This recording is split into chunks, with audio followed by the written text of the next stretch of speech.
যার হয়ে আজকে লড়াই করছেন, যার হয়ে হিংসা ছড়াচ্ছেন, সেই নেত্রী, আপনার নেত্রী 2004-5 সালের আগে পার্লামেন্টে ডেপুটি স্পিকারকে কাগজ ছুঁড়ে মেরে বলেছিল যে আপনার বাপ, আপনার মা ঘুষপেটিয়া, বিদেশি, অবৈধ নাগরিক, অবৈধ ভোটার, আপনার বাপকে 2005-6 সালের দিকে বলেছিল। লজ্জা করছেন আপনাদের? লজ্জাটুকু থাকা দরকার তো।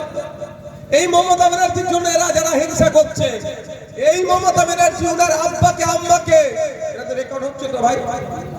আমি ভুল বললে মমতা ব্যানার্জি আমাকে ছেড়ে দেবে? হ্যাঁ মনে হয় ছেড়ে দেবে? এমনি আমি কিচ্ছু করিনি, বিনা দোষে প্রায় 20খানা মামলা আমার নামে দিয়েছে। দোষ করলে তাহলে কটা দেবে? বুঝতে পারছো? বিনা দোষে 42 দিন আর একদিন ওয়াকফকে বাঁচাতে দিয়ে, এই মাদ্রাসাকে বাঁচাতে দিয়ে, ওর আব্বার কবরটাকে বাঁচাতে দিয়ে আমি 24 ঘন্টা জেল খাটলাম। আর ওই আজকে আমার প্রোগ্রামে আসতে যাতে না পারে আমাদের ব্যানার ছিঁড়ে দিচ্ছে। কত ভালো ছেলে, বুঝতে হবে। এর দোষ নাই, এর মাথায় যেমন ভাবে ঢুকানো হয়েছে ও দিচ্ছে সেটা। আমি আমি এটা দোষী করছি না, কিন্তু আমি আজকে শোনাতে চাইছি যে ভাই, তোমার ট্রাকটা ঠিকঠাক আছে তো? তুমি যে রাস্তায় আছো ঠিক রাস্তায় আছো কি ভুল রাস্তায় আছো? দেখো তুমি কার জন্য লড়াই করছো। 2004-5 সালের আগে তোমার আব্বাকে ঘুষপেটিয়া বাংলাদেশি বলেছিল যে, তার জন্য তুমি লড়াই করছো। তাহলে কালকে তো তুমি বিজেপির জন্য লড়াই করবে, তোমার যদি স্বার্থ থাকে ওখানে। কি গো, বিজেপিও ঘুষপেটিয়া বলছে, শুভেন্দু অধিকারীও ঘুষপেটিয়া বলছে এখন, আর মমতা ব্যানার্জি 2004-5 সালের আগে ঘুষপেটিয়া বলেছে। তফাৎ কি ভাই?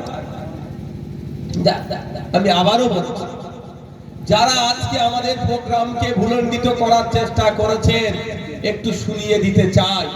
আমার আপনার বড় ভাইজান পীরজাদা আব্বাস সিদ্দিকী আমাদেরকে নির্দেশনা দিয়েছে, এসআইআর এর কোনো একটা বৈধ ভোটারের যদি নাম বাদ পড়ে আপনাদেরকে চিন্তা করতে মানা করেছে, আমাকে সুপ্রিম কোর্টে গিয়ে লড়াই করার কথা বলেছে।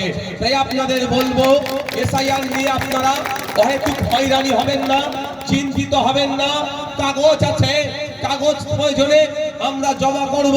তবে এখন হেয়ারিং এর নামে ইসিআই যেটা করছে, এর আমরা চরম বিরোধী। কারণ অনেক বয়স্ক লোককে, অনেক অসুস্থ লোককে, যারা পরিযায়ী শ্রমিক বাইরে আছে, তাদেরকে অনেককে ডাকার চেষ্টা হচ্ছে, এর আমরা চরম বিরুদ্ধে। কিন্তু আপনাদের জানিয়ে দিতে চাই, আপনারা আতঙ্কিত হবেন না। আমার একটা এমএলএ ক্ষমতা অনুযায়ী আমি লড়াই করছি। আগামী দিনে যদি বা বিগত দিনে যদি আমার কাছে একাধিক এমএলএ থাকতো, নিশ্চিতভাবে আপনাদের দায়িত্ব নিয়ে বলছি, এই হিয়ারিং এর নামে যে সাধারণ মানুষকে পেরেশানি করা হচ্ছে, এটা আমরা বন্ধ করে দিতাম দায়িত্ব নিয়ে। কিন্তু ভাই তোমরা কোন দিকে যাবে? এর মধ্যে কেউ ঢুকো না, বাসের ব্যাপারে থাকবে। কি বলছি বুঝতে পারছেন? একটা